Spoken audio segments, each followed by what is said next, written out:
Details చూస్తే ఎన్నికల ప్రచారంలో అద్భుతంగా పనిచేసిన గులాబీ శ్రేణులకు బీఆర్ఎస్ వర్కింగ్ ప్రెసిడెంట్ కేటీఆర్ ధన్యవాదాలు తెలిపారు. కేసీఆర్ బస్సు యాత్ర, రోడ్ షోలను విజయవంతం చేసిన క్యాడర్కు కృతజ్ఞతలు చెప్పారు. ప్రత్యర్థుల దుష్ప్రచారాలను సోషల్ మీడియా వారియర్లు ముందుండి తిప్పికొట్టారని అన్నారు. సోషల్ మీడియా వారియర్లకు కూడా కేటీఆర్ ధన్యవాదాలు తెలిపారు.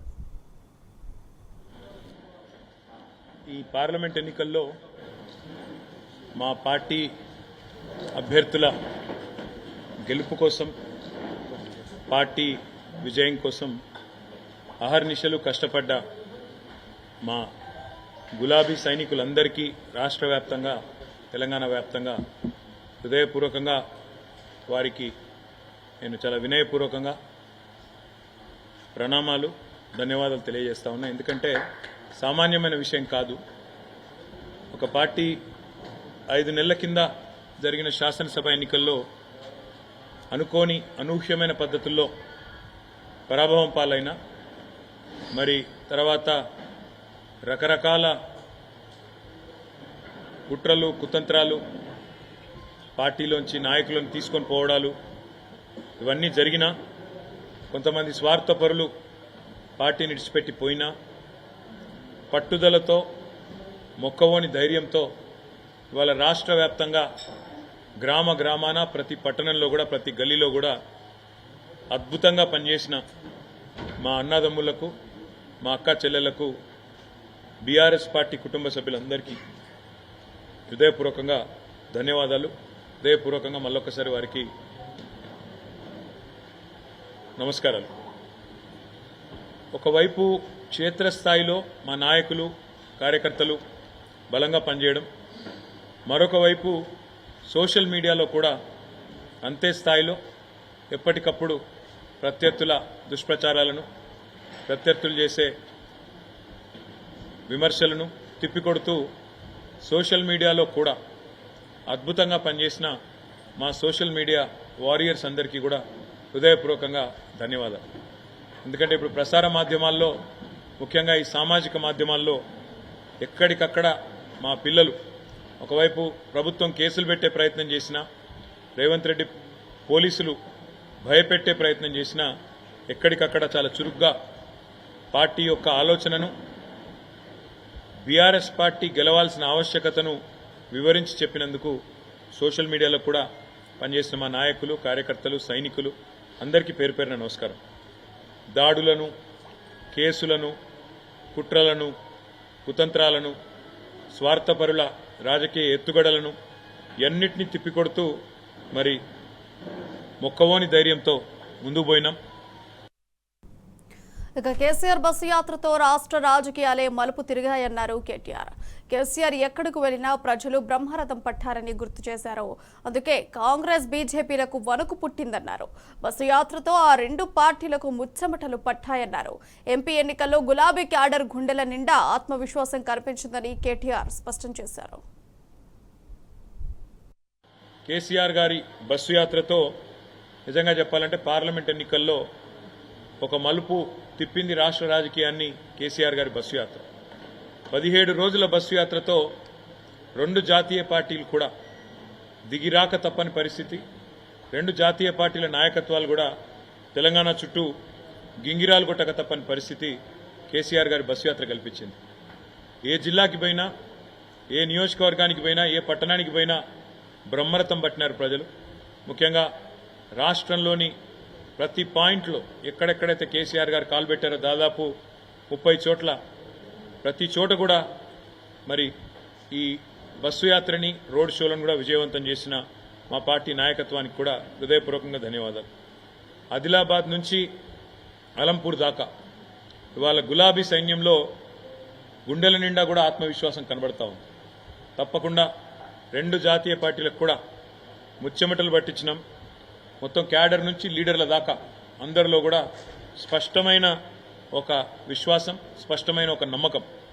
పార్టీ 10 కాలాల పాటు చల్లగా ఉంటుందనే ఒక ధైర్యం, ప్రజల నుంచి వచ్చిన ఆదరణ చూసిన తర్వాత ఒక పూర్తి స్థాయి స్థైర్యం ఏదైతే పెరిగిందో, ముఖ్యంగా కేసీఆర్ గారి పోరుబాటకు జనం నుంచి వచ్చిన స్పందన చూసిన తర్వాత బ్రహ్మాండంగా మరి కార్యకర్తల్లో గొప్ప ఉత్సాహం, కొత్త జోష్ కూడా వచ్చింది. ఖమ్మం జిల్లా ప్రజలు చైతన్యంతో ఓటు వేశారని బీఆర్ఎస్ అభ్యర్థి నామా నాగేశ్వరరావు అన్నారు. ఓటు వేసిన ప్రతి ఒక్కరికి నామా ధన్యవాదాలు తెలిపారు. పార్లమెంట్ ఎన్నికల ప్రచారంలో పార్టీలకు అతీతంగా ప్రజలు ఆదరించారని చెప్పారు. తనను ఖమ్మం ప్రజలు మంచి మెజారిటీతో గెలిపించబోతున్నారనే విశ్వాసం ఉందని నామా స్పష్టం చేశారు. కాంగ్రెస్ పై ఉన్న వ్యతిరేకత బీఆర్ఎస్ పార్టీకి కలిసొచ్చిందని నామా అన్నారు. ఓటింగ్ ప్యాటర్న్ చూసిన తర్వాత ఖమ్మం ఓటర్లు చైతన్యంతో ఓటేశారనేది చాలా క్లియర్గా ఉంది. ఓటింగ్ పర్సంటేజ్ కూడా చూసినట్టయితే రాష్ట్రంలో దాదాపుగా 75.19% ఓటింగ్ కూడా జరిగింది. ఓటేసినటువంటి ప్రతి ఓటర్ మహాశయులకు నా తరఫున కృతజ్ఞతలు, ధన్యవాదాలు. అదేవిధంగా గత 45 రోజుల సంధి ఏ గ్రామం వెళ్ళినా కూడా, ఎక్కడికి వెళ్ళినా కూడా పార్టీలకు అతీతంగా ఆదరించి, అభిమానించి పెద్ద ఎత్తున సపోర్ట్ చేసినటువంటి ప్రతి ఒక్కరికి, మరి ముఖ్యంగా మా గ్రామ స్థాయి నాయకత్వం నుంచి మొదలుకొని మండల స్థాయి నాయకత్వం, అదేవిధంగా మరి కాన్స్టిట్యున్సీ ఇన్ఛార్జీలు, ముఖ్యంగా పెద్దలు, సీనియర్ నాయకులు చాలామంది రాత్రి పగలు పార్టీ గురించి, నా గురించి ఎంతో కష్టపడ్డారు. వారికి ప్రత్యేకంగా నా మనస్ఫూర్తిగా కృతజ్ఞతలు. ఏదేమైనా కూడా ఓటింగ్ ప్యాటర్న్ చూసిన తర్వాత నేను కూడా బూతులలో చాలా బూతులు దగ్గర 5 కాన్స్టిట్యున్సీలు నిన్న కవర్ చేశాను. ఓటరు సైలెంట్గా ఎవరికైతే ఓటేయాలో వారికి వేశారు. అందులో ఇంతకుముందు మా జిల్లా అధ్యక్షులు చెప్పినట్టుగా ఒక అనుభవం ఉన్నటువంటి, 2 సార్లు పార్లమెంట్లో ఎన్నో సమస్యల మీద పోరాడినటువంటి, రాష్ట్ర స్థాయి సమస్యలు, జిల్లా స్థాయి సమస్యల మీద పార్లమెంట్లో లేవనెత్తినటువంటి నన్ను తప్పకుండా కూడా ఆశీర్వదించి మంచి మెజార్టీతో గెలిపిస్తారనే గట్టి నమ్మకం నాకుంది. దాంట్లో భాగంగా మా నాయకుడు కేసీఆర్ గారు ఏదైతే రోడ్ షో చేయటం, ఖమ్మం, అదేవిధంగా మరి భద్రాద్రి కొత్తగూడెంలో కూడా ప్రజల స్పందన, ప్రజల యొక్క ఆలోచన మాకున్నది, మమ్మల్ని ఆశీర్వదిస్తారని గట్టి నమ్మకం. దాంట్లో భాగంగా ఇప్పుడున్నటువంటి ప్రభుత్వం ఏదైతే హామీలు ఇచ్చి 5 నెలల్లో ఎన్నో ఫెయిల్యూర్స్ గురైనటువంటి ఈ ప్రభుత్వ వ్యతిరేక ఓటు కూడా నాకే వస్తుందని, ఎప్పుడు లేని విధంగా తాగటానికి మంచిల దగ్గర నుంచి మొదలుకొని సాగునీరు విషయంలో, కరెంటు కోతలు, ఈ విధంగా 5 నెలల కాలంలోనే ఈ యొక్క ప్రభుత్వ వ్యతిరేక ఓటు ఏదైతే ఉందో అది కూడా తప్పకుండా కూడా మాకు వస్తుందని, నాతో పాటుగా రాష్ట్రంలో కూడా ఖచ్చితంగా కూడా ఈసారి మంచి రిజల్ట్స్ వస్తాయని గట్టి నమ్మకం నాకున్నది. పార్లమెంట్ ఎన్నికల్లో ఓటు హక్కు వినియోగించుకున్న ప్రజలకు పెద్దపల్లి బీఆర్ఎస్ అభ్యర్థి కొప్పుల ఈశ్వర్ కృతజ్ఞతలు తెలిపారు. గోదావరికని బీఆర్ఎస్ పార్టీ కార్యాలయంలో మాట్లాడిన కొప్పుల ఈశ్వర్ 7 నియోజకవర్గాల్లో తనకు సహకరించిన పార్టీ శ్రేణులకు, నేతలకు ధన్యవాదాలు తెలిపారు. సింగరేణి కార్మికుల పరిష్కారం కోసం పోరాడతామని ప్రకటించారు. కాంగ్రెస్ నేతలు అభివృద్ధిని వదిలి దౌర్జన్యాలకు పాల్పడుతున్నారని కొప్పుల ఈశ్వర్ ఆరోపించారు. రాష్ట్ర ప్రభుత్వం చేస్తున్నటువంటి మరి అఘాయిత్యాలు కావచ్చు, దౌర్జన్యకాండ కావచ్చు, అధికారులను అడ్డం పెట్టుకొని మరి ఆ పక్షం పైన రకరకాల కుట్రలు కుతంత్రాలతో నాయకుల మీద కక్ష సాధింపు చర్యలు కావచ్చు, అదేవిధంగా ప్రజలకు ఇచ్చినటువంటి ఏవైతే 6 గ్యారంటీలతో పాటు 420 హామీలు ఏవైతే ఉన్నాయో వాటిని నెరవేర్చేంత వరకు మరి ఈ ప్రభుత్వాన్ని తప్పకుండా ప్రశ్నిస్తాం, ప్రజల పక్షాన నిలబడతాం, మా గొంతుక వినిపిస్తాం. అదేవిధంగా పార్లమెంట్లో సైతం తెలంగాణ యొక్క అస్తిత్వం, ఆత్మగౌరవం కోసం మరి పోరాటం చేస్తామనే విషయాలు ఏవైతే మేము ప్రజలకు చెప్పినామో తప్పకుండా వాటిపైన దృష్టి సాధించి మరి వాటి సాధన కోసం పనిచేస్తామని సందర్భంగా మనవి చేస్తూ, మరి ముఖ్యంగా సింగరేణి కార్మికులకు సంబంధించినటువంటి ఐటీ ఎగ్జామ్షన్ ఏదైతే ఉందో దానిపైన ప్రత్యేకమైన చర్య తీసుకుంటాం. కాంట్రాక్ట్ లేబర్ ఎవరైతే సింగరేణిలో పనిచేస్తూ ఉన్నారో మరి వాళ్లకు జీవో 22 కావచ్చు, లేదంటే హై పవర్ కమిటీ ద్వారా వాళ్ళ వేతనాల సవరణ కావచ్చు. మరి ఈ రెండింటిలో ఏదో ఒకటి అమలు చేయడం కోసం తప్పకుండా పనిచేస్తాం. అదేవిధంగా ఇక్కడ ఏదైతే గోదావరి కని కావచ్చు, చెన్నూరు, బెల్లంపల్లి, మంచిర్యాల, పెద్దపల్లి, ధర్మపురి, మరి మంత్రి ప్రాంతాలలో ఏవైతే అభివృద్ధి పనులు ఆగిపోయి ఉన్నాయో ప్రజల సౌకర్యార్థం కోసం వందల కోట్ల నిధులు వెచ్చించి ఆ రోజు శాంక్షన్ తీసుకొచ్చి జీవోలు తీసుకొచ్చి మరి ప్రజలకు సౌకర్యం చేద్దామనే ఉద్దేశంతో ఆగిపోయినటువంటి ఆ ప్రాజెక్ట్స్ ఏవైతే ఉన్నాయో వాటిని ఖచ్చితంగా కంటిన్యూ చేయాలని డిమాండ్ చేస్తాం ప్రజల కోసం. మరి అవి జరిగేంత వరకు కూడా ప్రజల పక్షాన నిలబడి ఆ ప్రాజెక్టుల అమలు జరగడం కోసం, జరిపించడం కోసం తప్పకుండా మేము అన్న మాట ప్రకారం ప్రజల పక్షాన నిలబడి పోరాటం చేస్తామని ఈ సందర్భంగా తెలియజేస్తూ బ్యాక్ టు ద న్యూస్. ప్రజలకు భారత వాతావరణ శాఖ చల్లని కబురు చెప్పింది. ఈసారి కాస్త ముందుగానే నైరుతి రుతుపవనాలు ప్రవేశించనున్నాయని వెల్లడించింది. ఈ నెల 19 కల్లా దక్షిణ అండమాన్ సముద్రం, దాన్ని ఆనుకొని ఉన్న ఆగ్నేయ బంగాళాఖాతం, నికోబార్ దీవుల్లోకి నైరుతి రుతుపవనాలు ప్రవేశిస్తాయని ఐఎండీ తెలిపింది.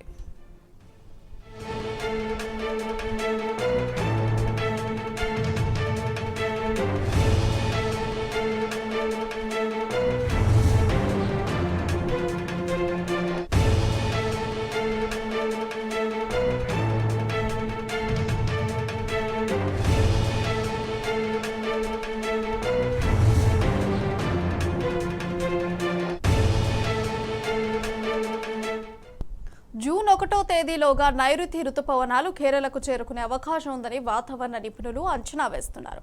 ఇక ఇది సానుకూల పరిణామం అని అంటున్నారు. ఇప్పుడున్న పరిస్థితుల మేరకు ఈ నెలాఖరులోగా అరేబియా సముద్రంలో అల్పపీడనం ఏర్పడే అవకాశాలు కొంత కనిపిస్తున్నాయని వాతావరణ నిపుణులు చెబుతున్నారు.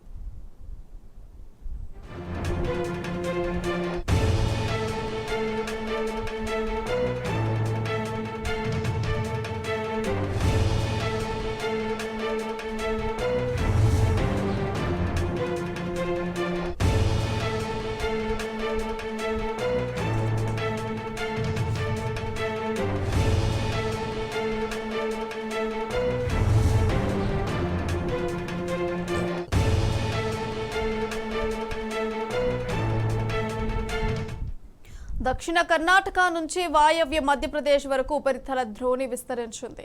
దీని ప్రభావంతో తెలంగాణలోని పలు ప్రాంతాల్లో ఇవాళ రేపు తేలికపాటి నుంచి ఓ మోస్తారు వర్షాలు కురిసే అవకాశం ఉందని వాతావరణ శాఖ ప్రకటించింది. రాష్ట్రానికి దక్షిణ ఆగ్నేయ దిశల నుంచి బలమైన గాలులు వీస్తాయని వెల్లడించింది.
దీనికి సంబంధించి మరింత సమాచారం మా ప్రతినిధి వంశీ ఫోన్ ద్వారా అందిస్తారు. రైట్ వంశీ, చెప్పండి అప్డేట్స్ ఏంటి? నైరుతి ఋతుపవనాలు ఈసారి అనుకున్న సమయం కంటే కూడా ముందే ప్రవేశించే అవకాశం ఉన్నట్టు కూడా వాతావరణ కేంద్రం అంచనా వేసినటువంటి పరిస్థితి కూడా మనం చూస్తా ఉన్నాము. ప్రధానంగా ఏదైతే సాధారణంగా కేరళ తీరానికి జూన్ 1వ తేదీన ప్రతి సంవత్సరం కూడా నైరుతి ఋతుపవనాలు చేరుకుంటూ ఉంటాయి. దీనికి సంబంధించి కూడా అరేబియా సముద్రంలో కూడా అనుకూలమైనటువంటి వాతావరణం ఉండాలి. కానీ ఈసారి ఏదైతే నైరుతి ఋతుపవనాల త్వరలో చేరుకునే అవకాశం ఉన్నట్టు కూడా వాతావరణ కేంద్రం అంచనా వేసినటువంటి పరిస్థితి కూడా మనం చూస్తా ఉన్నాము. నెల 19 కల్లా దక్షిణ అండమాన్ సముద్రం తను ఆనుకొని ఉన్న ఆగ్నేయ బంగాళాఖాతం నికోబార్ దీవుల్లోకి నైరుతి ఋతుపవనాలు ప్రవేశిస్తాయని కూడా ఐఎండీ తెలపడం జరిగింది. జూన్ 1వ తేదీలోగా నైరుతి ఋతుపవనాలు కేరళకు చేరుకునే అవకాశం ఉంటుందని కూడా వాతావరణ నిపుణులు అంచనా వేసినటువంటి పరిస్థితి కూడా మనం చూస్తా ఉన్నాము. ఇది సానుకూల పరిణామం కూడా అంటా ఉన్నాము. ఇప్పుడున్న పరిస్థితుల మేరకు ఈ నెలలోగా అరేబియా సముద్రంలో అల్పపీడనం ఏర్పడే అవకాశాలు కొంత కనిపిస్తున్నాయని కూడా వాతావరణ నిపుణులు చెబుతున్నటువంటి పరిస్థితి కూడా మనం చూస్తాము. దక్షిణ కర్ణాటక నుంచి వాయు మధ్యప్రదేశ్ వరకు కూడా ఒక ఉపరితల ఆవర్తనం కూడా విస్తరించిందని కూడా చెప్తున్నారు. దీని ప్రభావంతో తెలంగాణలోని పలు ప్రాంతాల్లో ఇవాళ రేపు తేలికపాటి నుంచి మోస్తరు వర్షాలు కురిసే అవకాశం ఉన్నట్టు కూడా అంచనా వేసినటువంటి పరిస్థితులు మనకు కనపడతా ఉంది. ప్రధానంగా నైరుతి ఋతుపవనాలకు సంబంధించి చూస్తే మాత్రం అటు హిందూ మహాసముద్రంలో కూడా అటు అనుకూలమైనటువంటి వాతావరణాలు మనకు కనిపిస్తున్నాయి. ప్రధానంగా ఎల్నినో ప్రభావంతో మనకి ఇన్ని రోజులు ఎండ తీవ్రత అనేది గరిష్ట స్థాయిలో నమోదైంది. ప్రజెంట్ ఈ El Nino right Vamshi, thank you.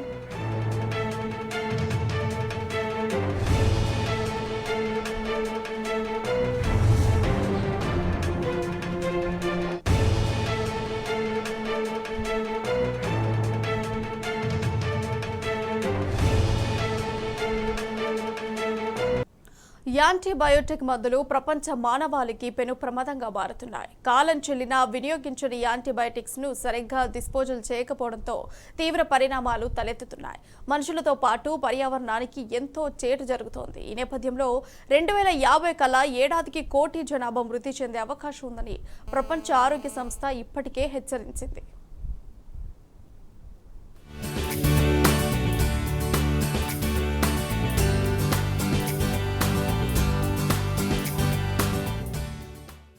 Antibiotic మందులు విరివిగా వినియోగించడంపై కేంద్ర ప్రభుత్వం కొరడా జులిపించింది. ఇక మీదట ఏ రోగికైనా యాంటీబయాటిక్ ఔషధాలను సూచిస్తే వాటిని ఎందుకు సిఫార్సు చేయాల్సి వచ్చిందో తప్పనిసరిగా ప్రిస్క్రిప్షన్ పై రాయాలని వైద్యులను ఆదేశించింది.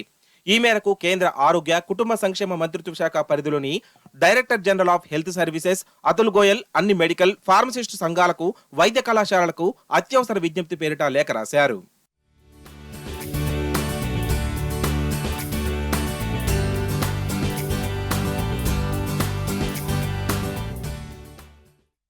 యాంటీబయాటిక్ విచ్చలవిడిగా వినియోగించడంతో యాంటీ మైక్రోబియల్ నిరోధకత అనే రుగ్మత ప్రపంచవ్యాప్తంగా పెరిగిపోతోంది. ప్రస్తుతం మానవాళి ఎదుర్కొంటున్న టాప్ 10 అనారోగ్య సమస్యల్లో ఇది ఒకటిగా ఉంది. 2019లో 12,70,000 మంది ఏఎంఆర్ కారణంగా మరణించారు. 49 లక్షల మంది ఔషధ నిరోధకత ఇన్ఫెక్షన్లతో చనిపోయారని గోయల్ ఆందోళన వ్యక్తం చేశారు. యాంటీబయోటిక్స్ యూసేజ్ ఏదైతే ఉందో దానికి ఖచ్చితంగా ఒక వార్నింగ్ సైన్ మనకి ఈ స్టేజ్లో ఉన్నాము. ఎందుకంటే స్టాట్స్ కూడా చెప్తున్నాయి, WHO స్టాట్స్ కానివ్వండి, ఏ స్టాట్స్ అయినా కానివ్వండి, చాలా మరణాలు జరుగుతున్నాయి. ఏంటంటే రెసిస్టెన్స్ వచ్చేసి ఇప్పుడున్న బ్యాక్టీరియా ఏదైతే ఉందో ఆ బ్యాక్టీరియాస్ అని సూపర్ బగ్స్గా మారడం, అంటే ఇప్పుడైతే ఎగ్జిస్టెన్స్లో ఉన్న యాంటీబయాటిక్స్కి వాటి మీద పని చేయకపోవడం వల్ల సెప్సిస్ లెక్క అయిపోయి సో మరణాలు అవుతున్నాయి. సో దానివల్ల ఏమవుతుందంటే యాంటీబయాటిక్స్ అన్నీ పని చేయకుండా చాలా మరణాలు ఇంకా ఎక్కువ అయ్యే ఛాన్సెస్ ఎక్కువ ఉన్నాయి. సో ఖచ్చితంగా యాంటీబయాటిక్స్ యూసేజ్ తగ్గించాల్సిన అవసరం ఉన్నది. ఔషధాలకు లొంగని రోగకారక సూక్ష్మక్రిములు పుట్టడానికి యాంటీబయాటిక్లు దుర్వినియోగం, అదుపులేని వాడకమే ప్రధాన కారణమని వైద్యులు ఆందోళన వ్యక్తం చేస్తున్నారు. ఇవి కలిగించే ఇన్ఫెక్షన్లకు సమర్థవంతమైన చికిత్స లేకుండా పోతోందన్నారు. దానివల్ల రోగులు చాలా రోజుల పాటు ఇన్ఫెక్షన్లతో సతమతం అవుతున్నారన్నారు. ఈ షెడ్యూల్ హెచ్ డ్రగ్స్ ఏవైతే ఉన్నాయో వితౌట్ ప్రిస్క్రిప్షన్ ఈవెన్ ఫార్మసీ వాళ్ళు కూడా ఇవ్వద్దు. డాక్టర్స్ కూడా ఎవరైతే ఉన్నారో రేషనలైజేషన్, ఓకే, యూసేజ్ ఎంతవరకు అంటే దాని నీడ్ ఎంతవరకు అనేది చూసి అప్పుడే యాంటీబయాటిక్స్ కూడా ప్రిస్క్రైబ్ చేయాలి. ఎవరైతే గ్రామీణంలో చేస్తున్న వైద్యం వాళ్ళు విచ్చలవిడిగా యాంటీబయాటిక్స్ రాయడం, ఓకే, ఫార్మసీస్లో ఆన్ ద కౌంటర్ కూడా పేషెంట్స్ వెళ్ళి తీసుకుంటే ఫార్మసీ వాళ్ళు ఫార్మసిస్టులు ఉన్నారో లేకపోతే ఫార్మసిస్టు కాకుండా వేరే వాళ్ళు రన్ చేస్తున్నారో అది ఇష్యూ ఉన్నది, వాళ్ళు కూడా ఇవ్వడం యాంటీబయాటిక్స్. సో ఇన్ని చెక్ పాయింట్స్లో ఇప్పుడు వర్క్ చేయాలి. 1 by 1 కింద నుంచి అసలు ప్రిస్క్రిప్షన్ లేకుండా ఇవ్వకుండా చేసుకుంటూ రావాలి. ప్రిస్క్రిప్షన్ కూడా ఎవరు రాస్తున్నారు అన్నది ఇంపార్టెంట్. సో ఇక్కడ చాలా ఏవైతే డిపార్ట్మెంట్స్ ఉన్నాయో ఫంక్షన్ చేయాలి. టీఎస్ఎంసీ కానివ్వండి, ఓకే, ఫార్మసీ కౌన్సిల్ కానివ్వండి, డ్రగ్ కంట్రోల్ అథారిటీ కానివ్వండి, ఇవన్నీ ఒక కామన్ టీమ్ లెక్క ఫామ్ అయ్యి దీని మీద అరికట్టడానికి ఛాన్స్ ఉంది. కానీ ఒక్క డిపార్ట్మెంటు ఒక్క దాంతోనో అయ్యే పని కాదు ఇది. ఒక ఫీవర్ రాగానే ఎమ్మడే యాంటీబయాటిక్ అవసరం లేదు. యాంటీబయాటిక్ వేసుకుంటేనే ఇమీడియట్గా నాకు రికవర్ అయిపోవాలి, దానికోసము యాంటీబయాటిక్ నాకు ఇమీడియట్గా కావాలి అనే ఆ తపన లేకపోతే ఆ తొందరపాటు మీ నుంచి కూడా ఉండొద్దు, ప్రజలతో కూడా ఉండొద్దు. Okay, so over the counter ఎట్టి పరిస్థితుల్లో కూడా మీరు తీసుకోవద్దు. కంపల్సరీ రిజిస్టర్డ్ డాక్టర్ని మాత్రమే కన్సల్ట్ అయ్యి వాళ్ళు ప్రిస్క్రైబ్ చేస్తేనే యాంటీబయాటిక్స్ వాడాలి. అధిక ధరలుండే ఈ ఔషధాలు రోగులను ఆరోగ్యపరంగానే కాకుండా ఆర్థికంగానూ తీవ్రంగా దెబ్బతీస్తున్నాయి. దీర్ఘకాలం పాటు రోగాల బారిన పడి చివరకు ప్రాణాలను సైతం హరిస్తున్నాయి. ఈ నేపథ్యంలో యాంటీబయాటిక్లు పరిమితంగా సూచించాలని కేంద్రం దేశంలోని వైద్యులకు హితవు పలికింది. వైద్యుడి ప్రిస్క్రిప్షన్ లేకుండా ఫార్మసిస్టులు ఎవరికి యాంటీబయాటిక్లను విక్రయించకూడదని స్పష్టం చేసింది. యాంటీ మైక్రోబియల్ నిరోధకత ఒక నిశ్శబ్ద మహమ్మారిలా మారుతున్న క్రమంలో 2050 నాటికి ప్రపంచవ్యాప్తంగా 1 కోటి మందికి పైగా మరణించే ప్రమాదం ఉందని ఇప్పటికే WHO హెచ్చరించింది. ఈ నేపథ్యంలో కేంద్ర ప్రభుత్వం అప్రమత్తమైంది. మెయిన్లీ పెట్టింది ఏంటంటే యాంటీబయాటిక్స్ ఎక్కడంటే అక్కడే పడేయకూడదు. మనం పడితే ఏంటంటే ల్యాండ్లో పొల్యూషన్ వస్తుంది, ల్యాండ్లో మన భూమిలో అది లోపలికి వెళ్ళి వ్యర్థాలు లోపలికి వెళ్ళి దానివల్ల పొల్యూషన్ అవుతుంది. కాబట్టి ఇది మన పేషెంట్లకి, మన పేషెంట్ అటెండర్స్కి వచ్చిన యాంటీబయాటిక్స్ మందులు కానీ ఇంకో మందులు కానీ ఎక్స్పైర్ అయిన డేట్ దీంట్లో శాస్త్రీయంగా దీంట్లో వేస్తే దీన్ని మనము డిస్పోజ్ చేస్తుంటాం, ప్రాపర్గా డిస్పోజ్ చేస్తుంటాం. So that people are aware that ఏదైనా ఎక్స్పైర్డ్ డ్రగ్స్ అక్కడ ఇక్కడ పడేయకూడదు, దీంట్లో పడేయాలని. అలాగే యాంటీబయాటిక్స్ అనేది చాలా జాగ్రత్తగా వాడుకోవాలి. సో యాంటీబయాటిక్స్ ఎక్కువ వాడినందువల్ల బాడీలో రెసిస్టెన్స్ అనేది తగ్గిపోతూ ఉంటుంది. సో అలాగే బ్యాక్టీరియాస్ కానీ రెసిస్టెన్స్ పెరుగుతుంది వాటిలో. సో అందువల్ల యాంటీబయాటిక్స్ ఎక్కువ వాడకూడదు, ఎక్స్పైరీను దీంట్లో వేయాలని అలాగే యాంటీబయాటిక్స్ అనేది చాలా జాగ్రత్తగా వాడుకోవాలి. సో యాంటీబయాటిక్స్ ఎక్కువ వాడినందువల్ల బాడీలో రెసిస్టెన్స్ అనేది తగ్గిపోతూ ఉంటుంది. సో అలాగే బ్యాక్టీరియాస్ కానీ రెసిస్టెన్స్ పెరుగుతుంది వాటిలో. సో అందువల్ల యాంటీబయాటిక్స్ ఎక్కువ వాడకూడదు. డాక్టర్ ప్రిస్క్రిప్ట్ చేసిన యాంటీబయాటిక్స్ 4-5 రోజులే ఉంటుంది దాని కోర్సు. దాని తర్వాత వాడకూడదు. మళ్ళీ ఎప్పుడో జబ్బు వచ్చింది అవే యాంటీబయాటిక్స్ వాడతామంటే అది మంచిది కాదండి. That's not a good practice. మళ్ళీ డాక్టర్ గారి దగ్గరికి వెళ్ళి వాళ్ళు చెప్తే అప్పుడు వాడుకోవాలి, అంతేగాని వాళ్ళు ఎప్పుడో రాసిన ప్రిస్క్రిప్షన్ ఇప్పుడు వాడుకోకూడదు. అటు కాలం చెల్లిన వినియోగించని యాంటీబయాటిక్స్ ను సరైన పద్ధతిలో డిస్పోజబుల్ చేయకపోవడం మనుషులతో పాటు పర్యావరణానికి ప్రమాదంగా మారుతుందని వైద్యులు ఆందోళన వ్యక్తం చేస్తున్నారు. ఈ నేపథ్యంలో విదేశాల్లో లాగా భారతదేశంలోనూ ఓ పాలసీని తీసుకురావాలని కోరుతున్నారు.